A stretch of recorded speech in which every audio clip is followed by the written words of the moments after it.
Hey, what's up guys, Rave13 here and welcome to another Gunpla review outside of my regular schedule. Okay, so what we have here today is the HGUC MS-07B GOUF, Principality of Zion, Mass Productive Land Battle Type Mobile Suit. That's a handful. Okay, so this unit is actually was released back in 2000.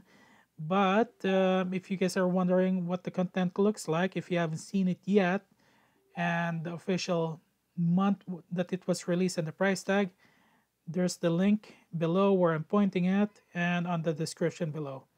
So you guys can check out my unboxing. Okay, so let's get straight to the history here, shall we? So this unit made its first appearance in the Mobile Suit Gundam Series, the very first one. And this was actually piloted by Ramba Ral.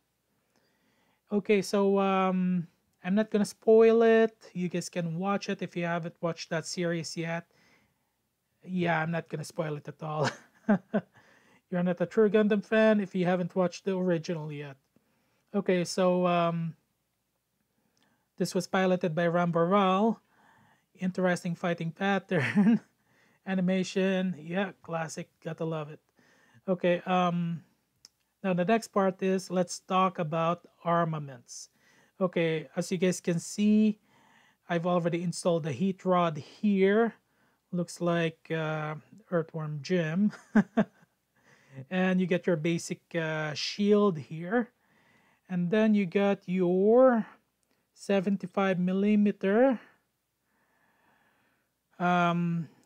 5-chambered machine gun. I call this the finger gun. And you get your basic machine gun here. Okay, I may have made the mistake. 75 millimeter 5-chambered. Yeah, it's kind of confusing. I'm just reading off a script here somewhat.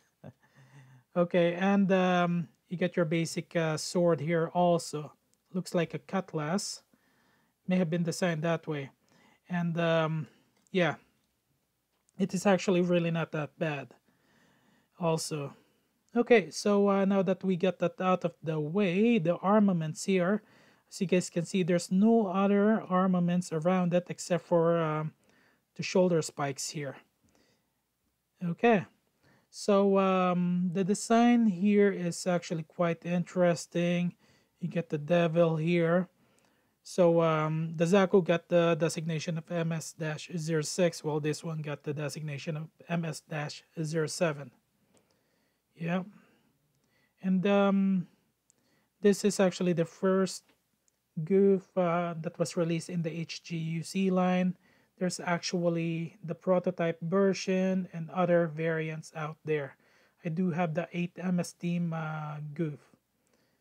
Okay, so what is next? What am I forgetting? Oh yeah, quick presentation here. Sorry, I don't actually have you know, those turntables, so all I can do is this here, just show you guys how it actually looks like.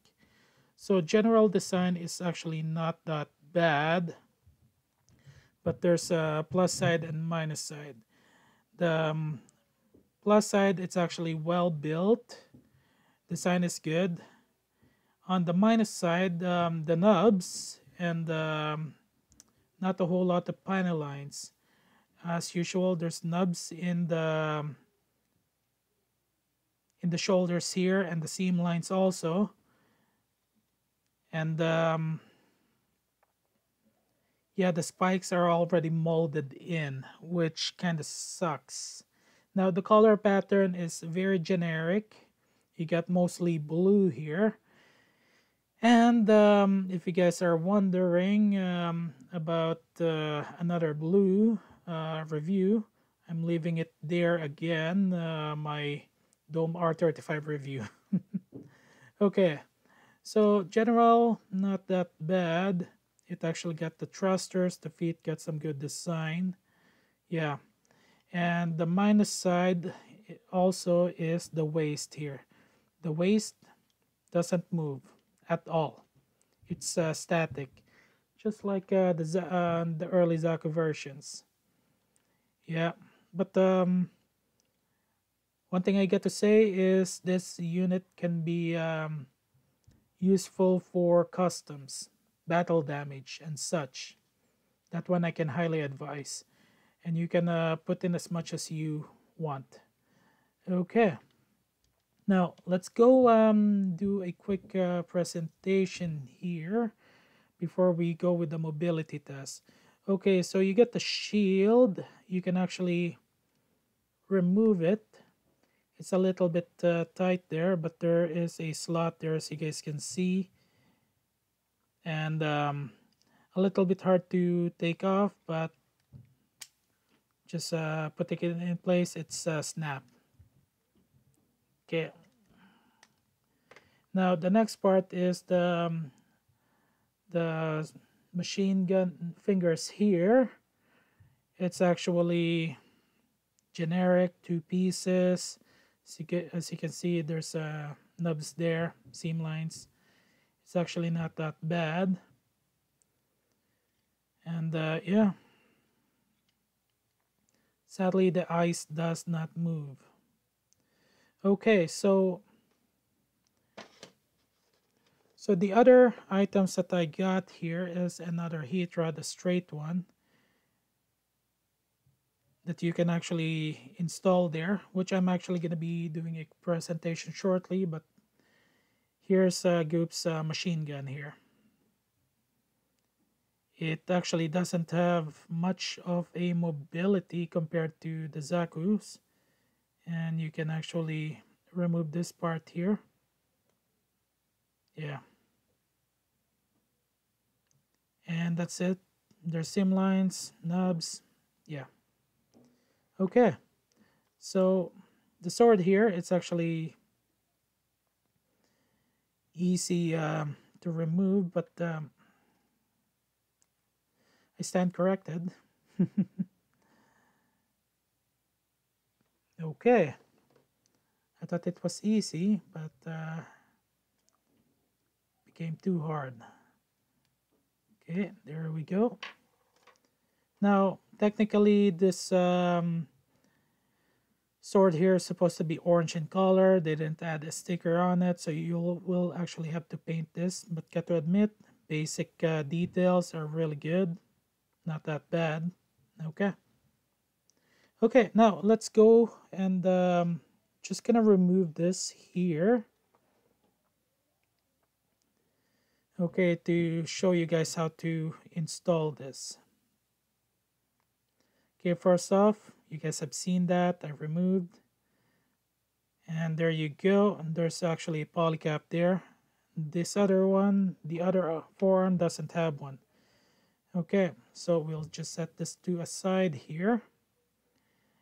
And usually I just kind of snake it out. It worked earlier, but it's easier to just remove it the old-fashioned way. Okay. And I dropped it. Okay. That was close. Okay, now to install this is actually going to be easier.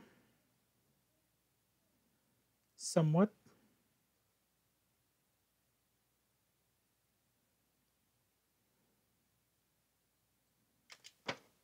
Oh boy.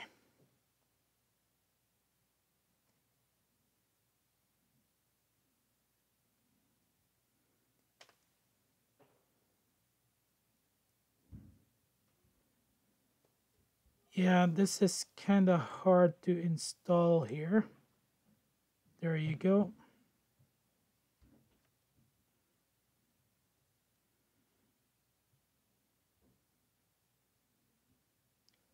Practice a couple of times, but still not that easy. Okay, and voila.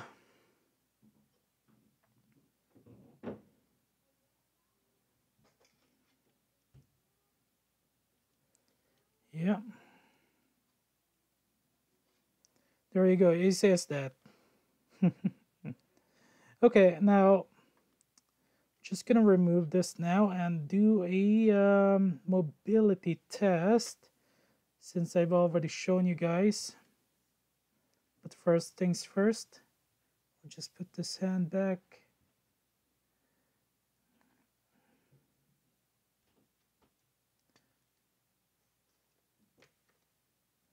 Okay, now that I'm done with the presentation there, it's time for the mobility test. Okay, we are marked 10 minutes and 50 seconds here, trying to make it as low as possible for the review. Okay, now for the mobility test, we will start from top to bottom this time. Okay, for the head here, you get your poly cap. As you guys can see, the head can actually turn 360. Now, it can kind of look up, but there's the issue there, the poly cap. So there's certain limitations that you can go. That's how far it can go, and before the head actually falls off. Okay, now for the backpack here, there's no thrusters, so that's how far it can go. Now for the arms, just gonna remove this one here. It's a connector with a poly cap. Okay, now for the shoulder spike, there's mobility there. Yep, there's a connector there also, which is not bad. And for the arm, that's how far it can go. Yep. And for the hand, as always, 360. It's a peg for this one here with a poly cap. Same goes for the other. And since there's no huge packs here, you can actually do a 360 turn, which is not bad. Now, for the waist here, you guys are already aware, you can't turn it, sadly. Now, even the skirts are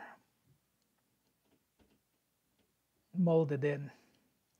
Okay, now for the legs, that's how far it can go.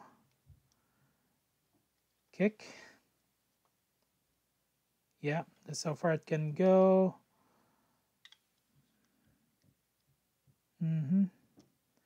Now for the split, that's how far. And for the foot here, the feet,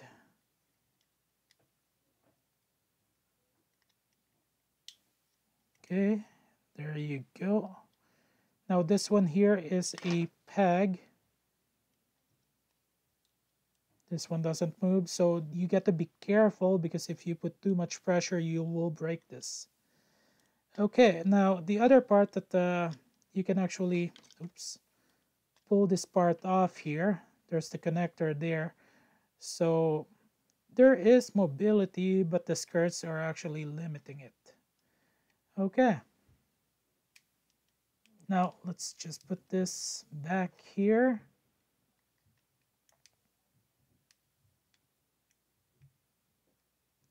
Okay, yeah. And there's the another poly cap. There you go. Okay, so not a bad review, short review, kind of 40 minutes. Gonna try and make it as slow as possible. And as you guys can see, I'm just doing a quick post there. You can definitely post this in certain angles, but like I said, there are limitations. Okay, so thank you guys for watching this video. Next video, I'm just gonna make it a surprise. Okay, this is Reeve 13. Thank you guys so much for watching. Have a good day, good night, afternoon, wherever you are. it's time for me to prepare for that Gunpla meetup. I'll see you guys later.